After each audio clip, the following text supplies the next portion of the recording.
Dear student, আজি এটা important topic লৈ আহিছো আৰু টপিকটো হ'ল letter writing আৰু তোমালোকে নিশ্চয় গম পোৱা letter writing ত কিমান মাৰ্ক আহিব letter writing ত তোমালোকৰ মাৰ্কস আহিব 10 মাৰ্কস HS ফাইনাল ইয়াৰৰ ষ্টুডেন্ট যিসকল HS ফাইনাল ইয়াৰৰ ষ্টুডেন্ট আছা সেই ফাইনাল ইয়াৰ ষ্টুডেন্টৰ কাৰণে এই কোৱেশ্চনটো বহুত ইম্পৰ্টেন্ট হয় আৰু যেহেতু এটো ৰাইটিং এডভান্স ৰাইটিং স্কিলত আছে আৰু এডভান্স ৰাইটিং স্কিলৰ 10 নম্বৰটো তোমালোকে আজিৰ পৰা পাইছা বুলি কনফাৰ্ম পালা বুলি তোমালোকে আজিৰ পৰা ভাবি ল'ব পাৰা কাৰণ যেটো ফৰমেট মই লৈ আহিছো এই ফৰমেটটো তোমালোকে মনত ৰাখিলে যদি এই ফৰমেটটো তোমালোকে মনত ৰাখা যি কোনো লেটাৰ ৰাইটিং আহিলে তোমালোকে ইজিলি লিখিব পাৰিবা গতিকে আৰু লেটাৰ ৰাইটিং লিখোনতে তাৰ যিখিনি মানে গাইডলাইনস যিখিনি মানে তোমাৰ ৰুলস আছে সেই ৰুলস খিনি তোমালোকে ফলো আপ কৰিব লাগিব যদি ফলো আপ নকৰা তেনে হলে তোমালোকে লেটাৰ ৰাইটিংত 10 মাৰ্ক কেৰি কৰিব নোৱাৰা লেটাৰ ৰাইটিংত 10 মাৰ্ক পাবৰ কাৰণে তোমাৰ কি কৰিব লাগিব তাৰ যিখিনি ৰুলস সেই ৰুলসৰ এগেইনষ্ট তোমালোকে যাব নোৱাৰা ফাৰ্স্ট এতিয়া কথা হ'ল লেটাৰ ৰাইটিং এটা লেটাৰ ৰাইটিং কেনেকুৱা এটা লেটাৰ ৰাইটিং তো তোমাৰ দুটা টাইপছত হ'ব এটা লেটাৰ টু এডিটৰ হ'ব আৰু এটা হ'ব জব এপ্লিকেশন জব এপ্লিকেশনটোত আমি ইজিলি 10 মাৰ্ক কেৰি কৰিব পাৰো মই যেটো ফৰমেট লৈ আহিছো সেই ফৰমেটটো তোমালোকৰ মনত থাকিলে 100% 10 মাৰ্ক পাই যাবা তোমালোকে ইয়াৰ কাৰণে কি লাগিব যে লেটাৰ অৰ্থাৎ এপ্লিকেশনত 5 মাৰ্ক থাকিব আৰু 5 মাৰ্ক থাকিব বায়োডাটাত আজি মই তোমালোকক জাস্ট এপ্লিকেশনটো কেনেকৈ লিখে আৰু এপ্লিকেশনৰ যেটো ফৰমেট সেই ফৰমেটটো তোমালোকৰ লগত আজি শেয়াৰ কৰিম আৰু এই ফৰমেটটো তোমালোকে যদি মনত ৰাখিব পাৰা তেনেহলে 100% তোমালোকে 10 মাৰ্ক এটা পালা বুলি ভাবিলো আজিৰ পৰাই ইয়াৰ পিছত আহিব বায়োডাটাটো পিছত ইজি একেবাৰে মানে ইজি স্টেপত মানে একেবাৰে ইজি ওয়েত কেনেকৈ বায়োডাটা মনত ৰাখিব পাৰি লিখিব পাৰি সেই কথাখিনি মই নেক্সট ভিডিঅত আলোচনা কৰিম আজি এপ্লিকেশনৰ যেটো ফৰমেট সেই ফৰমেটটো তোমালোকৰ লগত আলোচনা কৰিম ফৰমেটটো একেবাৰে ইজি কিন্তু মনত ৰখাটো আটাইতকৈ টান তুমি যদি মনত ৰাখিব পাৰা এক্সামত যি কোনো লেটাৰ মানে জব এপ্লিকেশন আহিলে তোমালোকে ইজিলি লিখিব পাৰিবা কথাটো হ'ল যে তোমালোকে মনত ৰাখিব লাগিব এতিয়া মই একেবাৰে ইজি ওয়ে তোমালোকক আজি মই শিকাম ঠিক আছে মই যেটো ফৰমেট লিখিছো সেই ফৰমেটটোৱে তোমালোকে সব জায়গাতে কপি পেস্ট কৰি দিবা 100% তোমালোকে এপ্লিকেশনত 10 মাৰ্ক পাই যাবা এপ্লিকেশনত থাকিব 5 মাৰ্ক আৰু 5 মাৰ্ক থাকিব বায়োডাটা গতিকে আহা মই কেনেকৈ ফৰমেটটো লিখিছো আৰু সেই ফৰমেটটো তোমালোকলে মনত ৰাখিবলৈ চেষ্টা কৰিবা come to the main point মই যেনেকৈ ফৰমেটটো লিখিছো সেই ফৰমেটটো তোমালোকে তেনেকৈ কপি পেস্ট কৰি দিবা কিন্তু ইয়াতে কিছুমান চেঞ্জেস আছে সেই চেঞ্জেসখিনি তুমি কৰিব লাগিব ফাৰ্স্ট অফ অল তুমি কোৱেশ্চন পেপাৰটো বুজি পাব লাগিব যে কোৱেশ্চন পেপাৰটো জব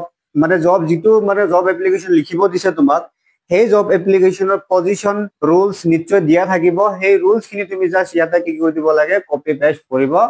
লাগে কত কপি পেস্ট কৰি দিলে হৈ যাব তোমালোকে ফৰমেটটো বুজি লোৱা আৰু মনত ৰাখিবলৈ চেষ্টা কৰিবা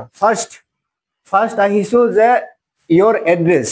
যে প্ৰথমতে তুমি কি লিখিব লাগিব তোমাৰ এড্ৰেছ লিখিব লাগিব এড্ৰেছ মিন্স তুমি কৰ পৰা লিখি আছা নিশ্চয় তুমি কৰ পৰা কোনোবা এটা প্লেছৰ পৰা লিখি আছা সেই প্লেছটোৰ নাম তোমালোকে লিখিব লাগিব এতিয়া লিখিবা কেনেকৈ যে তুমি কৰ পৰা লিখি আছা নিশ্চয় এক্সামিনেশন হলৰ পৰা লিখি আছা জৰ পৰা এক্সাম দি আছা তাৰ পৰা লিখি আছা গতিকে ইয়াতে তোমাৰ এড্ৰেছত কি লিখি দিবা ফ্ৰম এক্সামিনেশন হল আৰু যেটো ডেটত এক্সাম দি আছে সেই ডেটটো ইয়াতে লিখি দিবা বাস ওকে তাৰ পিছত কি লিখিবা নিশ্চয় কাৰোবালৈকে লিখিবা টুডা কি হ'ব পাৰে হেতু ম্যানেজাৰ হ'ব পাৰে টুডা তোমাৰ প্ৰিন্সিপাল হ'ব পাৰে টুডা ডাইৰেক্টৰ হ'ব পাৰে এতিয়া কথাটো হ'ল যে নিশ্চয় প্ৰিন্সিপাল হোক বা ম্যানেজাৰ হোক বা তোমাৰ ডাইৰেক্টৰ হোক কোনবা এটা ইনষ্টিটিউট বা কোনবা এটা অৰ্গানাইজেচনৰ হ'ব নিশ্চয় হ'ব সেই অৰ্গানাইজেচন বা সেই ইনষ্টিটিউটৰ নাম তোমালোকে তাতে ইয়াতে লিখিব লাগিব ব্ৰেকেটত লিখিব নালাগে ওপৰত লিখিবা যেনেকৈ ফৰ এক্সাম্পল মই কৈছো যে to the principal premier senior secondary school তাৰ পিছত code premier senior secondary school code আছে নিশ্চয় মঙ্গলদৈত আছে এই মঙ্গলদৈত তুমি প্লেসটো তাতে তলত লিখিব লাগিব বাস হৈ গল ফ্ৰম আৰু টু হৈ গল এতিয়া ফ্ৰম আৰু টু লিখিলে একেবাৰে ইজি ওয়েত ফ্ৰমটোত কি হ'ব তুমি যৰ পৰা লিখি আছা হেতু হ'ব ফ্ৰম আৰু যালৈকে লিখিবা হেতু হ'ব টু এতিয়া ফ্ৰমত কি লিখিলা ফ্ৰম এক্সামিনেশন হল আৰু ডেট দি দিলা বাস ফিনিশড তাৰ পিছত তুমি কি লিখিবা যে টু কালৈকে লিখি আছা ৰাইট তুমি টু লিখিলা দুটা ম্যানেজাৰ হ'ব পাৰে দুটা প্ৰিন্সিপাল হ'ব পাৰে দুটা ডাইৰেক্টৰ হ'ব তোমাৰ কোৱেশ্চন পেপাৰত যেটো দিয়া থাকে হেতুৱে তুমি লিখিব লাগিব আৰু অৰ্গানাইজেচনৰ নামটো তোমালোকে ইয়াতে লিখি দিবা আৰু লগতে প্লেস লিখি দিবা বাস এখিনিয়ে কাম তাৰ পিছত আহিব সাবজেক্ট মেইন কথাটো আহিব ইয়াৰ পিছত আহিব সাবজেক্ট এতিয়া তুমি সাবজেক্টত কি লিখিবা এটা সাবজেক্টত কি লিখিব লাগিব যে application for the post of যেটো কাৰণে তোমাক এপ্লিকেশন খুজিছে বা সাপোজ কি ইংলিশ টিচাৰ হ'ব পাৰে বা কম্পিউটাৰ টিচাৰ হ'ব পাৰে যেটোৰ কাৰণে তোমাৰ কি খুজিছে মানে ভ্যাকেন্ট ওলাইছে সেই ভ্যাকেন্টৰ এটা নিশ্চয় এটা নাম আছে এটা নিশ্চয় এটা ৰোল আছে এই নামটো তোমালোকে ইয়াতে লিখিব লাগিব ফৰ এক্সাম্পল এনেকা application for the post of English teacher গতিকে জাস্ট তুমি ইয়াতে খালি ইংলিশ টিচাৰটো বহাই দিলে বাস মানে হৈ গল আৰু বেলেগ কথা নাই আৰু কি লিখিবা application for the post of English teacher বা application for the post of computer teacher বা কম্পিউটাৰ অপাৰেটৰ তাৰ পিছত কি লিখিবা তুমি তাৰ পিছত অকমান কি হ'বলা তুমি ৰেসপেক্ট দিব লাগিব তুমি নিশ্চয় ৰেসপেক্ট নিদিলে তুমি জব নোপোৱা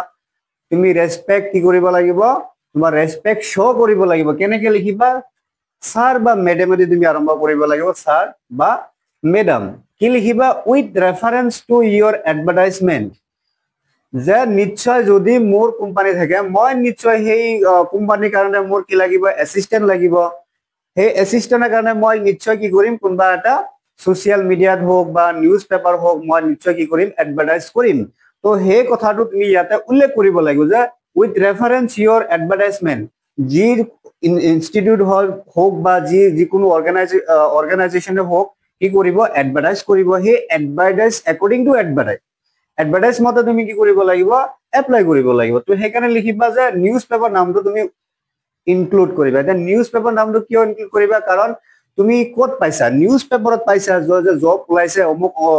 ইনষ্টিটিউট জব ওলাইছে বা অমুক তোমাৰ অৰ্গানাইজেচনত জব ওলাইছে এই জবত তুমি কি কৰি আছা এপ্লাই কৰি আছা ৰাইট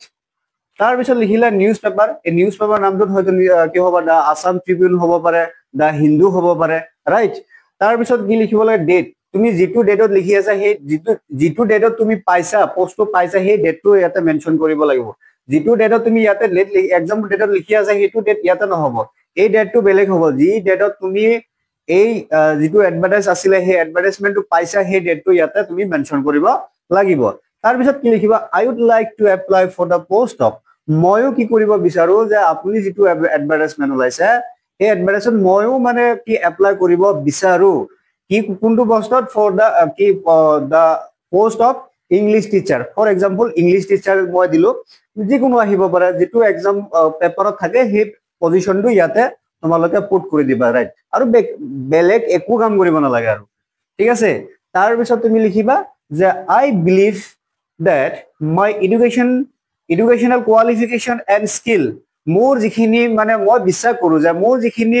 শিক্ষাগত অৰ্হতা আছে আৰু স্কিল আছে দক্ষতা আছে কি কৰিব make me suitable candidate for the position মোক সেই পজিশনৰ কাৰণে মই নিশ্চয় সুইটেবল হম বা নিশ্চয় মই উপযুক্ত এজন ক্যান্ডিডেট হয় তুমি এই কথাখিনি কি কৰি আছা বিলিভ কৰাই আছা যিজন মানুহলৈকে লিখি আছা সেই মানুহজনতো বিশ্বাস কৰিব লাগিব না তোমাৰ মাজত সেইখিনি মানে এফৰ্ট আছে না নাই সেইখিনি তুমি ডেডিকেশন হয় না নহয় ডেডিকেটেড হয় না নহয় সেইখিনি বস্তু তোমাৰ পৰা চাব তো এইখিনি কথা তুমি ইয়াতে উল্লেখ কৰিব লাগিব তাৰ পিছত কি লিখিবা যে I am enclosing my biodata for your kind consideration I shall be highly obliged if you give me an opportunity to serve your esteemed institution এতিয়া কথা হ'ল যে লগতে তুমি কি কৰিবা যে মই কি কৰিলো লগতে এই এপ্লিকেশনৰ লগতে মই বায়োডাটাও কি কৰিলো এনক্লোজ কৰি দিলো মানে গাঁঠি দিলো আৰু মই আশা কৰো নিশ্চয় আপুনি কি কৰিব যে মোক এটা কি দিব এটা চান্স দিব এটা অপৰচুনিটি দিব যাতে মই আপোনাৰ কোম্পানীত বা আপোনাৰ ইনষ্টিটিউটত বা আপোনাৰ অৰ্গানাইজেচনত যাতে মই সাৰ্ভ কৰিব পাৰো এই কথাখিনি তোমালোকে ধুনিয়াকে লিখিব লাগিব আৰু হেকত লিখিবা yours faithfully তাৰ পিছত যেটো কোৱেশ্চন পেপাৰৰ সিগনেচাৰ দিয়া বা নাম দিয়া থাকে সেই নামটো ইয়াতে বহাবা আৰু এনেকে লিখিবা ইনক্লোজ বায়োডাটা ৰাইট তো এইটো হল জব এপ্লিকেশনৰ মানে যেটো এপ্লিকেশন ফৰমেট এই এপ্লিকেশন ফৰমেটটো একে হুবহু যেনেকুৱা আছে এই হুবহু খিনি তোমালোকে ডাইৰেক্ট কি কৰি দিবা এক্সাম হলত কপি পেস্ট কৰি দিবা আৰু যত যত মই খালি ঠাই ৰাখিছো তাতে খালি পজিশন খিনি তোমালোকে চেঞ্জ কৰিবা আৰু 100% তোমালোকে 10 মাৰ্ক পোৱাটো মানে মই একেবাৰে 100% গ্যাৰান্টি দিলো তোমালোকে 10 মাৰ্ক পাবা বুলি ঠিক আছে কিন্তু কথাটো হল তুমি যে পঢ়ি আছা পঢ়াৰ কাৰণে তোমালোকৰ কি লাগিব ডেডিকেশন লাগিব তোমাৰ মাজত এফৰ্ট থাকিব লাগিব তেতিয়াহে তোমালোকে 100% work কৰিব পাৰিবা 100% নাম্বাৰ ক্যাৰি কৰিব পাৰিবা মনত ৰাখিবা যে পঢ়া শুনাটো কেতিয়াও বুজা নহয় ভালকে কৈছো যে পঢ়া শুনাটো কেতিয়াও বুজা নহয় যেতিয়া তুমি ভাবিবা পঢ়া শুনাটো বুজা হৈছে বা বাৰ্ডেন হৈছে তেতিয়া হলে তোমালোকৰ কোনো দিনা তোমালোকে পঢ়িব নোৱাৰা পঢ়া শুনাটো এনেকুৱা এটা যাতে তুমি গেম খেলি আছা ৰাইট যদি গেম খেলি আছে গেম যেতিয়া আমি খেলো তেতিয়া আমি কি কৰো এক্সাইটমেন্টত থাকো না নাই আমি জিকিব লাগিব সেই জোশটো আমাৰ মাজত থাকিব লাগিব তেতিয়াহে তোমালোকৰ যিকোনো ক্ষেত্ৰত নট অনলি এডুকেশন যিকোনো সেক্টৰত তোমালোকে কি হ'ব পাৰিবা সাকসেস হ'ব পাৰিবা তো নেক্সট ভিডিঅত নিশ্চয় আকৌ আমি আহিম বায়োডাটা লৈ গতিকে আশা কৰো তাৰ কাৰণে তোমালোকে মোৰ ভিডিঅ' যদি তোমালোকে ভাল পাইছা সঁচাকৈ কৈছো যদি ভাল পাইছা তেনেহলে সাবস্ক্ৰাইব কৰিবা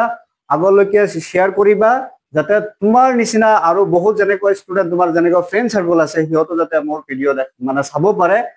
সেই সুযোগটো তোমালোকে কৰি দিব লাগিব ৰাইট আৰু যদি নিশ্চয় ভাল পাইছা তেনেহলে লাইক কৰিবা এটা কমেন্ট দিবা আৰু লগতে সাবস্ক্ৰাইব কৰি ৰাখিবা আৰু আগলৈ যাতে তোমালোকে এনেকুৱা ভিডিঅ' যাতে পোৱা সেই কাৰণে তোমালোকে সাবস্ক্ৰাইব কৰি ৰাখিবা ধন্যবাদ আজি কাৰণে এইখিনিতে থাকিল সমাপ্ত কৰিছো